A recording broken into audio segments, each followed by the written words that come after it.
Radhe. माधवस kitchen में आप सभी कृष्ण भक्तों का स्वागत है। आज मैं बनाने जा रही हूँ ठाकुर जी के लिए ये प्यारा सा गर्मियों के लिए पजामा। ये 4 नंबर गोपाल जी का पजामा है। तो आज यही पजामा मैं आपको बनाना बताऊंगी। बहुत ही प्यारा सा पजामा बनाने में आसान है और पहनाने में कंफर्टेबल है। वीडियो शुरू करने से पहले मैं आप सभी से कहना चाहती हूँ, जो भी मेरे चैनल पर नए हैं मेरे चैनल को सब्सक्राइब कीजिए, मेरे वीडियो को लाइक कीजिए, शेयर कीजिए। तो आइए ठाकुर जी का पजामा बनाना शुरू करते हैं। तो आइए मैं आपको ठाकुर जी के पजामे का माप बताती हूँ। तो मैंने ये कपड़ा लिया है, तो इसी कपड़े से मैं आपको पजामा बनाना बताऊंगी। और सबसे पहले मेजरमेंट बताऊंगी। जैसे मैंने जो कपड़ा लिया है ये 4 बाय इसे 4 इंच का है और इस साइड से 3.5 इंच का है। तो देखिए जैसे कि मैंने आपको बताया इस तरीके से, देखिए ये डबल है। तो डबल अब हमें क्या करना है, इस तरीके से इसमें हमें इलास्टिक की आवश्यकता होगी। तो आइए पजामा सिलना शुरू करते हैं। जैसे कि ये देखिए इस तरीके से इसमें सबसे पहले सिलना शुरू करें। इससे ज़्यादा कोई खास कटिंग नहीं करनी, बाद में हम बताएंगे इसमें क्या करना है। यहाँ से ये जो एक साइड हम इसको ऊपर रखेंगे, एक साइड हम नीचे रखेंगे। तो ऊपर वाले हम यहाँ पर इलास्टिक डालेंगे। इलास्टिक कैसे डालेंगे आइए मैं आपको बताती हूँ।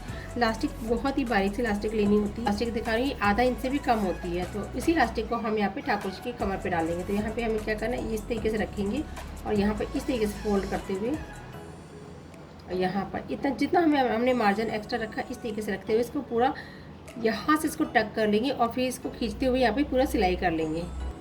ठीक है, मैं ये तो हमें ऊपर नेफे के लिए मैंने आपको बताया। अब हमें यहाँ पर नीचे के पहुँचे की तरफ हमें क्या करना है, इस तरीके से फोल्ड करेंगे और पूरा स्टिच कर लेंगे। यहाँ से ऐसे फोल्ड करते हुए एक स्टिच करेंगे, पूरे में सिलाई लगा लेते हैं। पहले हम नीचे की यहाँ पर सिलाई लगाएंगे पहुँचे की साइड, फिर हम नेफे में इलास्टिक लगाएंगे।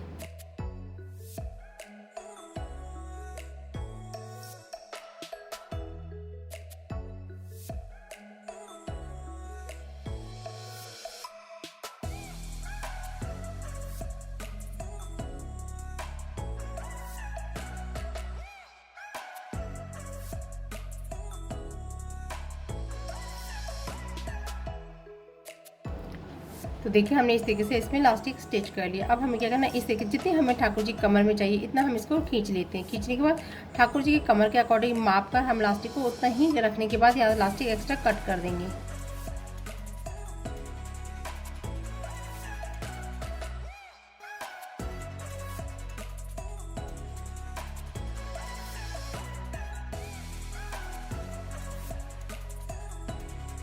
तो देखिए आपने देखा मैंने इसको किस तरीके से सिलाई किया। यहाँ से जितना हमारे ठाकुर जी की कमर के अकॉर्डिंग मैंने इलास्टिक को कर लिया है। मापने के बाद जो भी आपके ठाकुर जी की कमर है पहले इसको मापना, फिर इलास्टिक देखना कि हमारे ठाकुर जी की कमर में कितनी इलास्टिक आती है। इसी माप से हमने इलास्टिक डाल दिया। तो अब हमने यहाँ पे इन दोनों पार्ट को ज्वाइंट कर दिया। ज्वाइंट करने के बाद ये देखिए इतना सा हमने यहाँ पर ओपन छोड़ दिया। अब यहाँ पर ये सेंटर है, यहाँ सेंटर कर लेंगे इसको, दोनों को पकड़ के अच्छे से और यहाँ पर हल्का सा एक टक कर लेंगे। ये देखिए इतना हमने यहाँ पर इसको कट कर दिया है। कट करने के बाद तो ये यहाँ पर 2 पोंचे बन गए। इस तरीके से दोनों पैर को पकड़ेंगे यहाँ पर इस तरीके से। ये बहुत ही सिंपल तरीके का पजामा है, बिल्कुल इजी वे से। अब हमें जितना हमें लूज या टाइट रखना है ठाकुर जी के पैर के अकॉर्डिंग इतना हम यहाँ से इस तरीके से माप पर सिलाई कर देते हैं।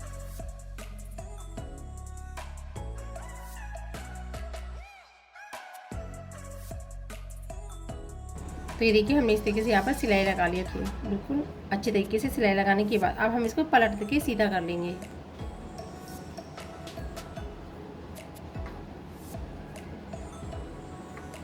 देखिए हमारे ठाकुर जी का बहुत ही प्यारा सा ये पजामा रेडी हो गया। तो ये लेंथ जो रखनी है आप अपने ठाकुर जी के माप पर ही इसको तैयार करना।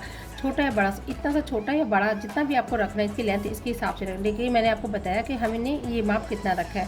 तो ये देखिए बहुत ही प्यारा सा, सिलने में आसान है और बनाने में बहुत सुंदर है, पहनने के बाद भी तो ये देखिए मैंने आपको ठाकुर जी का पजामा बनाना बताया। बहुत ही प्यारा सा ये पजामा है। मैं आशा करती हूँ मेरे समझाने का तरीका आपको पसंद आया होगा। Thank you for watching. Radhe Radhe.